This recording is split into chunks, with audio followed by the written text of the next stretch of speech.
No food stamps, no problem. Let's go in Dollar Tree and see what we can find to make some meals out of. Come on, let's go. So, baby, we in the $1.25 tree store. Let me show y'all some things y'all can get. They got some smoked sausage. Now, everybody not gonna be hurting when them food stamps get cut off. Them real OGs from my day and beyond, oh, we knows how to make some struggle meals. It's these new young age people that's buying all that nuked and microwavable shit. See, we know if you got a 10-pound bag of flour, you can make pancakes, you can make homemade biscuits, bitch, you can make gravy and rice. It's a plethora of things you could make with just a little old bag of flour. You got a big ass bag of rice. It's a plethora of things you could make with that rice. See, that gravy from that flour gonna get poured over that goddamn rice. You got a little margarine, a little salt, a little pepper. You burn that rice, you got a meal right there. See, we know how to make do. My generation know how to make do and beyond. Some of the newer age parents got a little bit. They learned it was in the kitchen with the grandma and the mama, but a lot of y'all don't have that. So the ones that's really gonna be hurting, they don't come from the struggle, baby. We come from the struggle before they had microwaves. When you had to put a half a pot of water, a little bit of water at the bottom of a pot, put your food in a strainer, cover the strainer up so it could steam through the food because you ain't had no microwave, you ain't had no toaster. You take that bread, you got to put it in a frying pan. Yeah, we had to do that. But you know, I just wish it don't go through because it is going to affect a lot of people. But y'all better get on them struggle meals, and there's a lot more out there. I know damn well the rich ass black community ain't crying over food stamp benefits and welfare money. I just know the rich ass, designer wearing ass, trip taking, wig wearing, nail wearing, lash wearing, 3 chains on, Rick Owens stepping, Balenciaga stepping, new shoe drop stepping, 1942 and Don Julio buying, big timing, black community, and crying over no mother food stamps and welfare money. See, they got some turkey jumbo franks.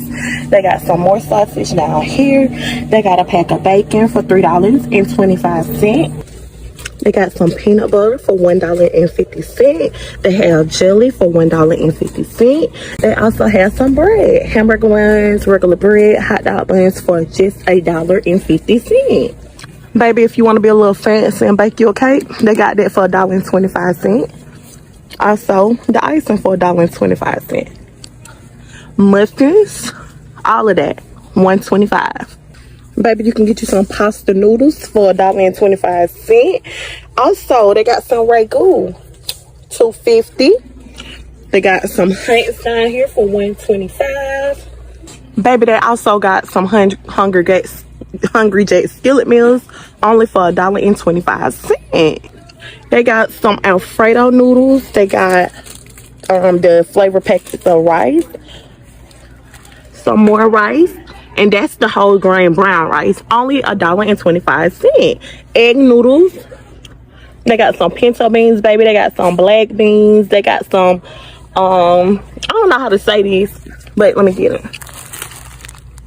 Lentils, however you say it, baby. They even got them spaghetti noodles, elbow noodles, capatavi noodles. Baby, they even got some scallop potatoes if you want to feel a little fancy. And baby, we got some $1.25 French fries. We got some cheese sauce. We got some chili. You can make you some chili and cheese fries. Or if you don't like the chili, baby, you can make you some bacon and cheese fries. Let's get into it. Also, here is another meal. This meal right here is under $8. You can get you some taquitos with you either one of these rice packets, or either you can flip it and get you some burritos. Yeah. And the burritos can go with the rice. So, baby, you can do it however you want to do it. They also got the chicken and cheese taquitos. And these are all of the burritos that they have. Baby, you can also come in here and get you some TV dinners, some pot pies. Yes. So here is you another meal, the General Tso's chicken.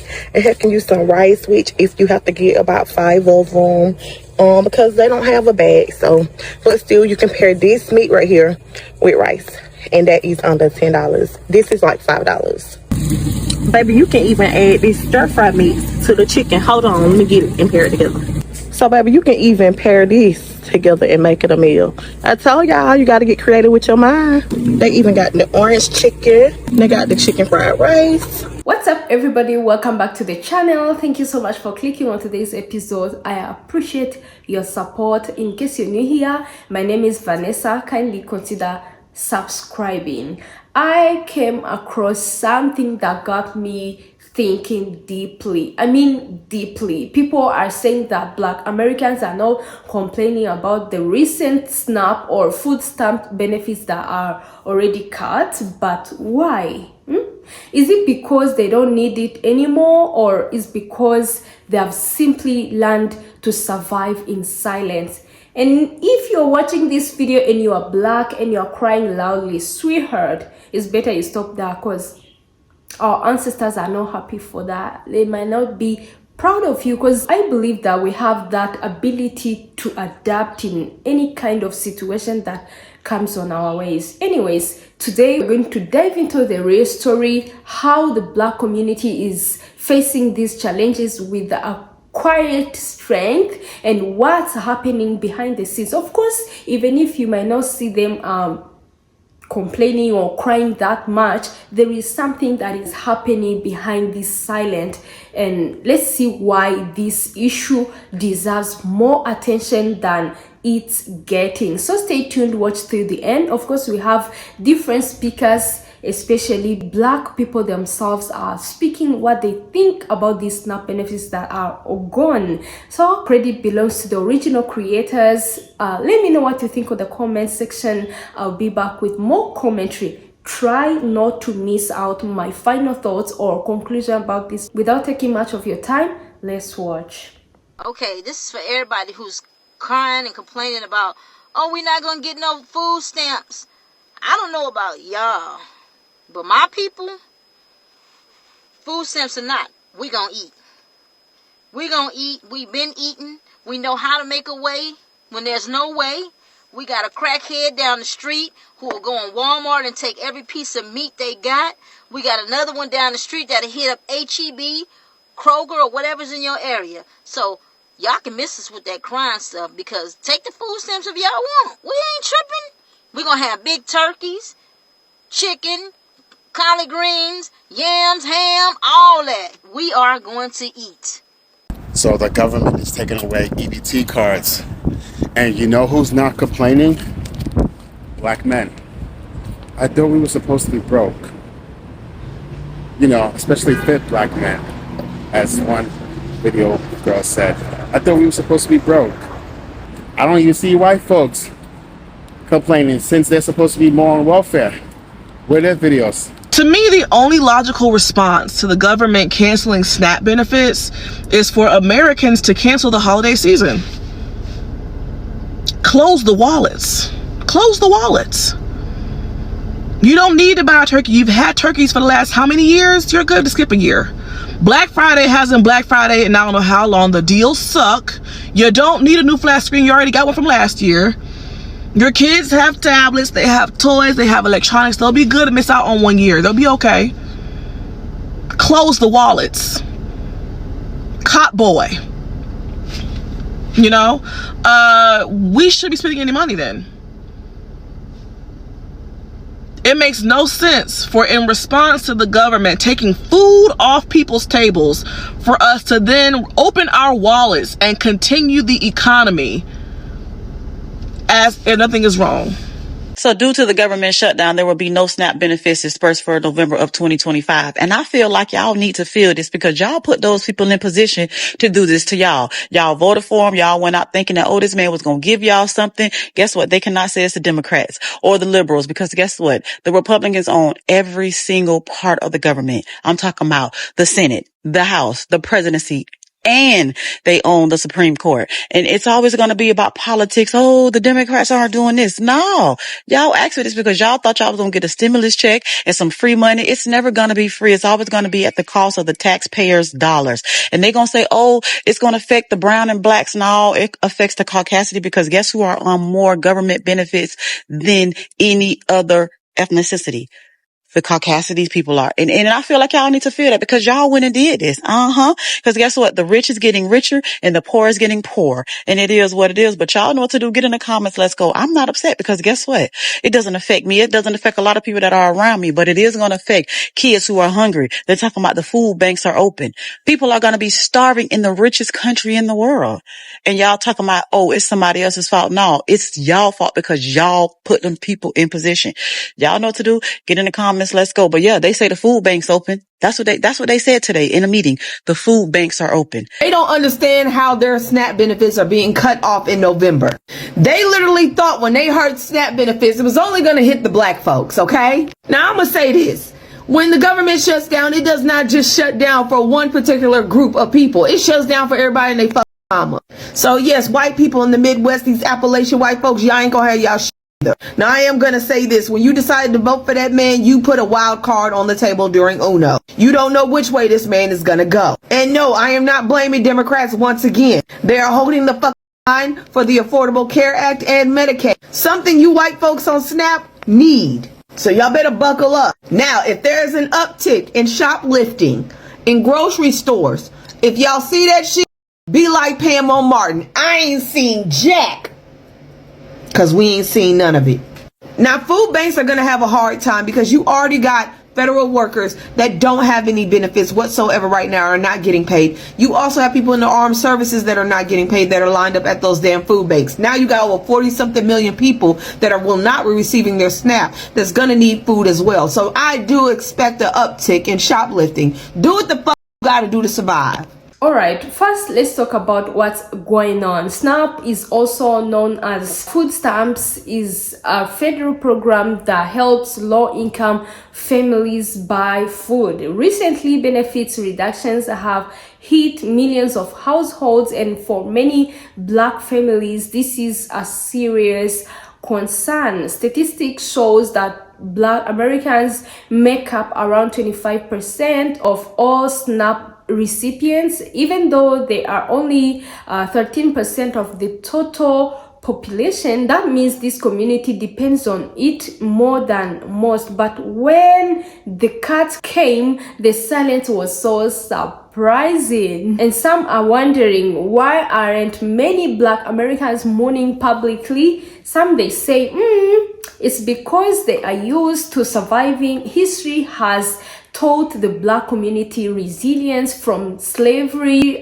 segregation to economic inequalities, and instead of complaining, many find ways to earn meet, sharing food, working extra jobs, growing gardens. I mean, where you live, you can grow just a small garden for your own veggies. Yeah, it's possible. And relying on each other in churches, in communities. It's not that they don't feel the pain, it's that they have learned how to carry it quietly. And of course, you need to hear that behind the silence are hidden struggles. Parents skipping meals so their kids can eat, families choosing between rent and groceries, food insecurity hit Black households twice as often as white households, but many don't go on camera, social media to talk about it because of stigma, being labeled as lazy, dependent. That shame keeps people from speaking out even when they are hungry. But anyway, what's beautiful though is that many Black families are not waiting for the system to save them. I don't know what you think. They are creating solutions, of course. Black churches running free food pantries, community gardens in the cities like Atlanta and Detroit. That's real strength. I don't know if you've heard anything about that. While others see silence, what's really happening is a quiet revolution of independence. Many politicians or analysts look at numbers and think the lack of protest means satisfaction, but that's not true. Surveys show that 93% of Black votes still believe SNAP is very important for the struggling families. And the silence is not agreement, it's a survival. It's people choosing peace over protest and focusing on their kids and homes while still hoping the system will one day see them. As you know, all my videos are for educational purposes only. I would like to add an educational perspective, and as someone who works with young children, these issues matters. When a parent loses SNAP benefits, it directly affects a child's brain development, focus, and emotional health. Hunger in early childhood can shape a person's entire future. So even if you don't hear loud protest, the effects are real. The silence doesn't mean comfort. It means people are enduring, holding on for their kids, and doing their best with that title they have. So my lovies, next time you see the silence, don't mistake it for apathy. I mean, it's the sound of endurance. Black Americans are not mourning the SNAP cuts out loud because they have learned to fight quietly, build stronger networks, and keep faith alive. But it's still our responsibility to speak up for them, to understand how policy decisions affect real lives. So let's keep this conversation going, not out of pity, but out of respect for the resilience that keeps so many families standing strong. And I hope this opened your eyes. Let's share it. Drop your thoughts in the comments. Let's keep learning together. And by the way, I appreciate your support to this channel. Thank you so much for watching till the end. I don't take this for granted. If you haven't yet subscribed, kindly consider subscribing. We are road to 10,000 subscribers. I wish you might become one of us and try to make the world more beautiful than it was. Let's catch up in the next. Bye.